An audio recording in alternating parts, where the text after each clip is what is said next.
নমস্কার, আমরা আবার আজকে একটা নতুন ভিডিও নিয়ে চলে আসলাম। আজকে আমরা পুরীর জগন্নাথ দেবের মন্দিরে পুজো দিতে এসেছি। এটা তো বাইরে থেকেই আপনাদেরকে দেখাতে হবে, কারণ ভেতরে মোবাইল ক্যামেরা কিছুই অ্যালাউ করে না, সব কিছু রেখে দিয়ে যেতে হয়।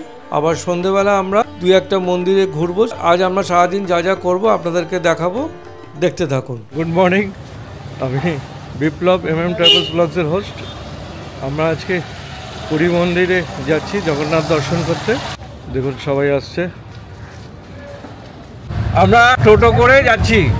গাড়ি নিয়ে যেতে খুব অসুবিধে না, গাড়ি আবার রাখা এ করা খুব ঝামেলা, তার জন্য টোটো নিয়ে যাচ্ছি, সবাই মিলে যাচ্ছি। টোটো নিয়ে আমরা সবাই যাচ্ছি। মাসি আছে, সামনে পার্থ আছে, বাপুনও আছে, আমরা বসে আছি তিনজন। এই স্বর্গদ্বার এখান থেকে টোটো যাচ্ছে 110 টাকা 7 জন বলে। এটা যে পান্ডাপাড়া, আমি যাচ্ছি পান্ডাপাড়া দিয়ে।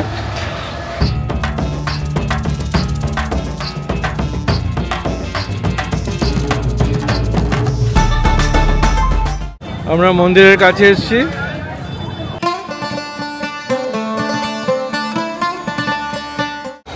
এটা হচ্ছে দক্ষিণ দরজা, দেখুন।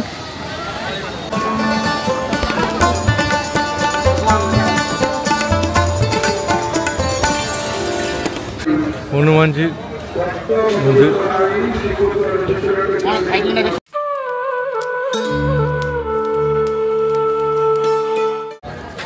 এখন সব দরজা দিয়ে ঢোকা করে দিয়েছে।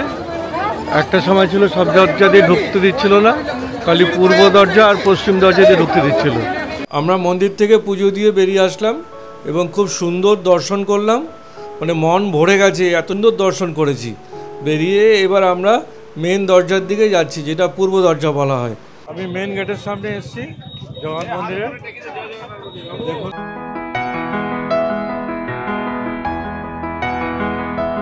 আমরা খুব ভালো দর্শন করে আসলাম। এই হচ্ছে মেন গেট, মানে পূর্ব দরজা বলে। আমরা পশ্চিম দরজা দিয়ে গেছিলাম। খুব ভিড় রয়েছে, প্রচণ্ড ভিড়, প্রচুর পার্কিং রাখা এখানে।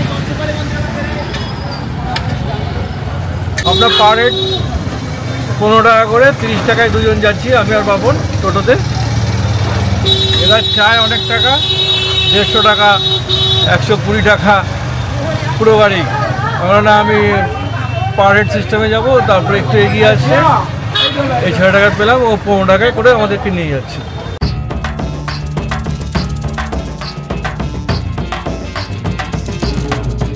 মালিকদের আগে পাঠিয়ে দিয়েছি। আমি এখানে একটা জগন্নাথের ড্রেস কিনতে গেছিলাম, ড্রেস কিনে নিয়ে এবার ফিরছি। খুব ভালো দর্শন করেছি, ভেতরে ভালো মতো পুজো দেওয়া হয়েছে। আমাদের পান্ডা হচ্ছে মুন্না কুন্ডিয়া, গোবিন্দ কুন্ডিয়ার ছেলে। দাদু হচ্ছে গোপাল কুন্ডিয়া, তার কাছে আমরা পুজো দিয়েছি। এখানে পমফ্রেট মাছ ভাজা হচ্ছে, ওর জন্য মশলা আমি রেডি করেছি। আর এখানে মাছটি সব ভাজাগুলো করছে। আর আমার বোন ওই রাত্রিবেলা চিলি ফিশ আর ফ্রাইড রাইস হবে, ওর প্রিপারেশন শুরু করে দিয়েছে। এটা কি মাছ? এটা পমফ্রেট মাছ। আচ্ছা, ঠিক আছে, সর্ষে বাটা দিয়ে হবে, তার জন্য মশলাটা ম্যারিনেট করেছি। আর এখানে মাছে কুমড়ো বেগুন ভাজছে, আর আমার বোন ভাত করছে। রাত্রিবেলা চিলি ফিশ হবে। বলনা, এটা কি মাছ? এটা হচ্ছে ভেটকি মাছ। এই এখন ম্যারিনেশন করবো, এখন একটু ম্যারিনেশন করতে হবে। আর কাটাগুলো এমনি এনেছে, কি করবে, কাটাগুলো একটুখানি ঝাল হবে, ঝাল বানাবে।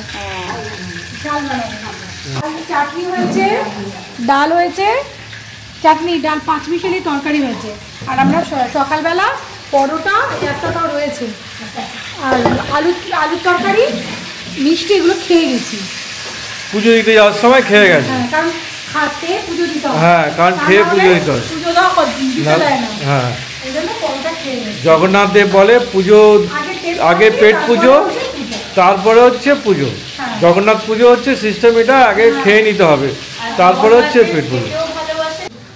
এই হচ্ছে আমাদের ঘর, আপনাদের দেখিয়েছি আগে, যারা দেখেনি তারা দেখুন। খুব আকর্ষণীয়ভাবে রয়েছে। আলনা রয়েছে, আলমারি রয়েছে, কুলার রয়েছে, টিভি আছে, আর ফ্রিজ আছে। এই তো ডাইনিং স্পেস আছে এতটা। আর এখানে বড় বাথরুম আছে, ভালো বাথরুম আছে, বেসিন থেকে আরম্ভ করে সব কিছু আছে। ওয়ান রুম ফ্ল্যাট এটা, আর একদম সমুদ্র কাছাকাছি, 1 মিনিট লাগে সমুদ্র। এখান থেকে বেরিয়েই, ওই রাস্তা দিয়ে বেরিয়েই ডানাতে গেলেই সমুদ্র, 1 মিনিট। এগুলো সব ওয়ান রুম ফ্ল্যাট সব কটাই। আমরা 2টো ফ্ল্যাট নিয়েছি, এখানে একটা ফ্ল্যাট আছে। এই রান্নাবান্না হচ্ছে, রান্নাবান্না হয়ে গেলে আমরা একটু খেয়ে দিয়ে রেস্ট করে নিয়ে আবার বিকালবেলা বেরোবো, আরও কিছু মন্দির ঘুরবো এবং আপনাদেরকেও দেখাবো সঙ্গে। আবার বিকালে ভিডিওটা কন্টিনিউ করছি।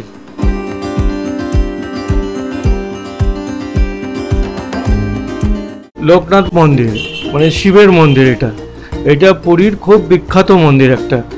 এখানে প্রত্যেক সোমবার দিন প্রচুর ভিড় হয়। আর এই মন্দিরটা যে বাবা থাকে, শিব ঠাকুর, তাকে বলা হয় উনি পুরীর রক্ষাকর্তা, পুরীটা উনি হচ্ছে মালিক হিসাবে ধরা হয়। আর এখানেই পার্বতী সাগর আছে, একটা লেকের মতো, ওটাকে পার্বতী সাগর বলা হয়। ওখানকার জল আমরা মাথায় দিয়ে তারপরে গিয়ে মন্দিরের মধ্যে প্রবেশ করি এবং পুজো করি। কিন্তু এখানে তো এখন ক্যামেরা ঢুকতে দেয় না। গত 2 বছর আগে আমি ক্যামেরা নিয়ে ঢুকেছিলাম, মোবাইল নিয়ে ঢুকেছিলাম, কিন্তু এখন সব কিছু এখানে জমা করে দিয়ে ঢুকতে হয়, নাহলে ঢোকা যায় না। তার জন্য আপনাদেরকে ভেতরের ফটোগুলো দেখাতে পারবো না, এইখান পর্যন্তই আমাদের ক্যামেরা অ্যালাউ করে। তবু আমি বলে একটুখানি ভেতরে ঢোকালাম যাতে আপনাদেরকে পার্বতী সাগরটা দেখাতে পারি। এই যে দেখতে পাচ্ছেন, এটা হচ্ছে পার্বতী সাগর। এখানে আমরা মাথায় জল দিয়ে তারপরে মন্দিরে প্রবেশ করি। আপনারা দেখুন, এতটা পর্যন্ত দেখাতে পারলাম।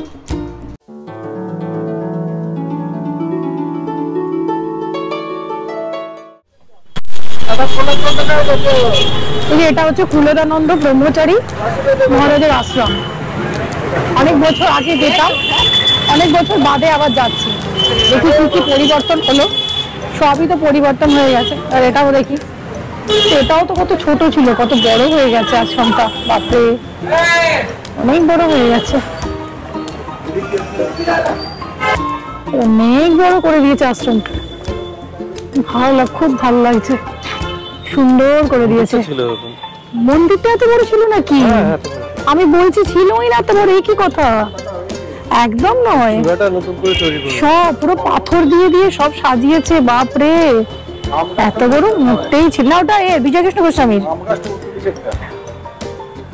এটা না।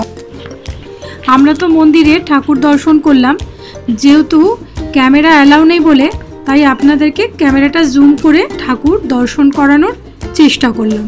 তা আপনারা দর্শন করুন।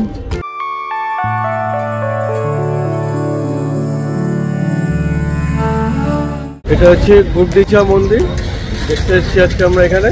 এই গুন্ডিচা মন্দিরে আমরা বাইরে থেকেই দর্শন করলাম। এটা বাইরে থেকেই দর্শন করতে হয়। এটা রথের সময় খোলা থাকে, যখন জগন্নাথ দেব, মা সুভদ্রা, বাবা বলরাম মাসি বাড়িতে আসেন, তখনই এই 7 দিন এখানে জগন্নাথ দেব এবং তখন এখানে পূজিত হয় এবং তখন সবাই দর্শন করতে পারে এই মন্দিরে এসে। অন্য সময় সারা বছর কিন্তু এই মন্দিরটা বন্ধই থাকে।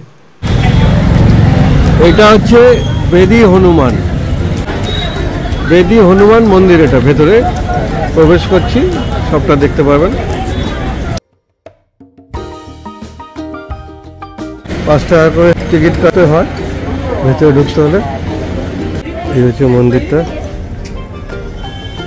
বলছে ক্যামেরা ঢুকতে দেবে না, তার জন্য ভেতরটা তো দেখাতেও পাচ্ছি না। এটা হচ্ছে বেরি হনুমানের মন্দির। এটার ঘটনাটা মলের মুখ থেকে শুরু, ও বলছে। এটা হচ্ছে একবার রামচন্দ্র, সীতামা আর লক্ষ্মণ 3 জন পুরী শ্রীক্ষেত্রতে এসেছিল। আসার সময় ওরা এখানে দেখতে পায় যে এখানে সমুদ্র অনেকটা জগন্নাথের মন্দিরের সামনে ঢুকে যাচ্ছিল। তখন কি করবে, তখন রামচন্দ্র ভাবলো যে কি করা যায়। রামচন্দ্র কিন্তু চলেই যাচ্ছিল, কিন্তু রামচন্দ্র গেছিল তখন হনুমানকে এখানে রেখে গেছিল, এই সমুদ্রটা এখানে পাহারা দেওয়ার জন্য। আর যখন ফিরে আসে জগন্নাথ দর্শন করার পরে, তখন হনুমান ওর সাথে ফিরে চলে যাচ্ছিল। কিন্তু রামচন্দ্র দেখলো হনুমান যদি চলে যায় তাহলে সমুদ্রকে কে আটকাবে? সমুদ্রে যত জল, সমুদ্র তো জগন্নাথ ধামটাকে গ্রাস করে দেবে। তখন রামচন্দ্র কি করলো, লাড্ডু দেখিয়ে দেখিয়ে দেখিয়ে দেখিয়ে হনুমানজিকে পেছনে নিয়ে আসলো, এনে ওকে একটা শিকল দিয়ে বেড়ি দিয়ে দিল। তখন বললো যে তুমি এখন থেকে এখানেই থাকবে, আর এই জগন্নাথ ধামটাকে তুমি এই সমুদ্রের হাত থেকে রক্ষা করবে। আর সেই থেকে সমুদ্র পেছনে চলে গেল, এই থেকে বেরি হনুমান রূপে এখানে রয়ে গেল হনুমান। এই ঘটনাটা কিন্তু কথিত আছে, আমরা এটাই জানি, তাই আপনাদের কাছে এটাই বললাম আমি। এটা হ্যাঁ, সত্য মিথ্যাটা আমি জানি না। পুরীর আজকের ভিডিওটা আমরা এখানেই শেষ করছি। এরপরে আরও অন্যান্য ভিডিও নিয়ে আপনাদের কাছে আসব। আপনারা অতি অবশ্যই আমাদের সঙ্গে থাকবেন এবং খুব খুব ভালো থাকবেন। নমস্কার।